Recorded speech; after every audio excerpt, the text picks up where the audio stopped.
So, hi everybody and welcome back. This is Unreal Engine 5 tutorial series for absolute beginners. This is video 64 and in this video we are adding to our enemy AI health so we can attack our enemy. Let's get started. First of all, what we need to do is we want to try to add here a health, and how we are going to do is we create a widget like I did, but let me show you what you do. You go to add, you write here widget, and then we added this to our AI. The problem is we have not created the AI widget with the health bar, right? Later we go here down and we'll assign it here. But before we can do that, let's create this AI widget. In my case, I'm going to use enemy AI 1 because this is one of these enemy classes. I have more than one. And what I'm going to do now is I jump to my user interface folder. I create a folder for widget for the enemy AI, in my case enemy AI, and then I right click it and go to user interface, and then we go to widget blueprints, and I use the standard user widget which we can find here on top. I click on it and I call it widget blueprint shortcut, the WB underscore, and I name it like my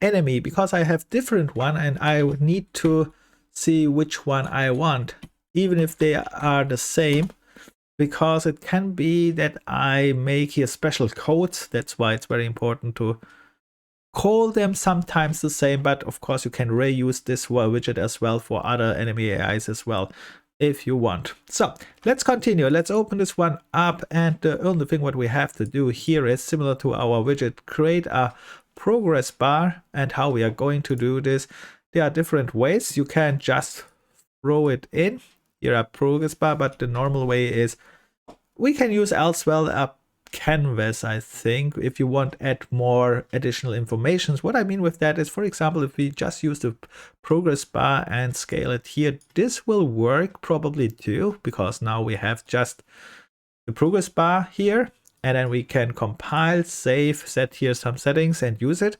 But the problem is when I want to use, for example, additional information like text, you can see I can't put it here because there is no panel. There's no canvas panel to put in.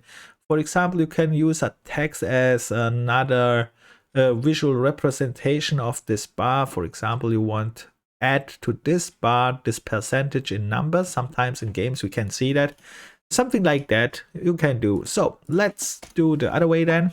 What we are going to do first is add all time a panel. Most time it is this canvas panel. And after we have this canvas panel, we can add many elements. We can almost add all elements now, and not one time, more times. And let's go and do it. So we go to the progress bar. Let's put it here, anywhere. Okay, let's put it here on the corner perhaps. And resize this one like you want.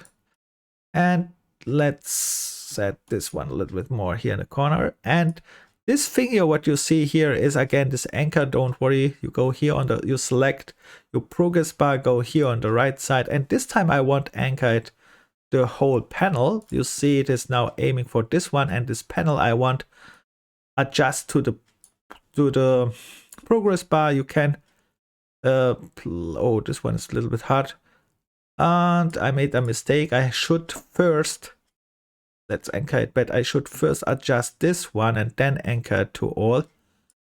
This is also interesting to see that you should make first adjustments and then anchor to all, because now it's taking this all in account. Oh, let's make one more time. I have not adjusted very much. Let's see. Yeah, that's okay. All right, and later you can here tinker a little bit more around and adjust it like you want. After this one, we continue. Let's rename this progress bar as well, so we know this is a progress bar. P. Oops. Let's go here.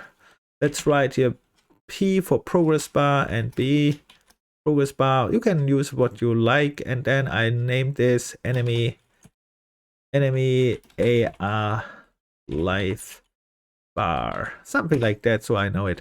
And then we can compile, save this, because this one is almost finished, not finish. We have select again this progress bar. We jump to the details panel. We set at start it should be full life, right? The enemy starts with full life, which means the percentage should be set here 1. Later we will code here a little bit, which means we need a binding to the code how we can change this life bar. And I think that's okay for now. And we can compile save and we can go back to our enemy character. We have created this widget and let's recall this widget, for example, life bar. Widget blue, let's call it still widget blueprint underscore life bar for the enemy. So, and then we select it, we jump to the details panel, we go to user interface, and here we have this, where is it, the class, again blind, here the widget class, and here we find the just created widget, and in my case it is this widget blueprint enemy AI, and you can see we have here a big problem. It is very big. So how we can change it? So how we can make this one a little bit more, let's say, adjusting, and very easy. There are options, of course, and you go here to the draw size and then you say, okay, I want it not so big, let's say 50, and here also 50. Let's test it out. I don't know. Okay, this is not optimal. Perhaps here, let's say this is X, this is Y, right? So X, perhaps, let's see, what was X again? Okay, so let's say here 100. No, let's say here 200. Yeah, around this one we will test this out. You can test this a little bit more out. I don't test this too much now. I say, okay, this is visible enough. It's perhaps too big. So let's make it so. Yeah, still 100. Yeah, let's keep it 100. Not too big, not too small. It's visible. And one more thing we have to do here, because this life bar, when we keep it this way, it says here space world, which means, let me see, this element is very interesting sometimes to know space world. When we start and the camera is on this side and it says here world, it will just use this world orientation, but you can change this to screen, which means when we are here on the side, this thing here will turn to screen size. And why? And then let's see what we have to set. I think that's it. What we can set here, I think we can compile and save this and test it, and then you see what I mean. So let's start. I start this one. I can play my character.